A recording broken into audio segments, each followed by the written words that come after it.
বিশ্বের সঙ্গে তাল মিলিয়ে ইন্টারনেট ব্যবহার করে স্বাবলম্বী হয়ে উঠছেন বাংলাদেশের গ্রামীণ নারীরাও। পরিসংখ্যান বলছে বাংলাদেশে মোট উদ্যোক্তার প্রায় 60%ই নারী।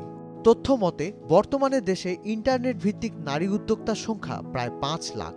২০২১ সালের প্ল্যাটফর্মের ডেটা বিশ্লেষণের রিপোর্ট অনুসারে প্রায় ৭১,৫০০ জন নারী যুক্ত আছেন ফ্রিল্যান্সিংয়ের সঙ্গে। বিভিন্ন আউটসোর্সিং প্ল্যাটফর্মে কাজ করে তারা আয় করছেন হাজার হাজার ডলার। বর্তমানে দেশে ফ্রিল্যান্সারদের ১১%ই নারী। এই সংখ্যা ৫০%-এ উন্নীত করা গেলে ট্রিলিয়ন ডলারের এই বাজারে বাংলাদেশের নারীরাই নেতৃত্ব দেবেন। শেরপুরের নালিতাবাড়ির তৃষ্ণা দিও, মানিকগঞ্জের চান্দুইর গ্রামের তানজিম রহমান, দিনাজপুরের অন্তরা মণ্ডল সহ অনেকেই গ্রামে বসেই আউটসোর্সিংয়ের মাধ্যমে হয়েছেন স্বাবলম্বী। তাদের মাসিক আয় গড়ে ৬০,০০০ থেকে ১ লক্ষ টাকা। ইন্টারনেটের শক্তিতে নারীদের স্বাবলম্বী করতে কাজ করছে গ্রামীণফোন। ইন্টারনেটের দুনিয়া সবার উদ্যোগে দেশের ২,০০০ ইউনিয়নে অনুষ্ঠিত হচ্ছে উঠান বৈঠক, যেখানে গ্রামীণ নারীরা শিখছেন ইন্টারনেটের নানা ব্যবহার।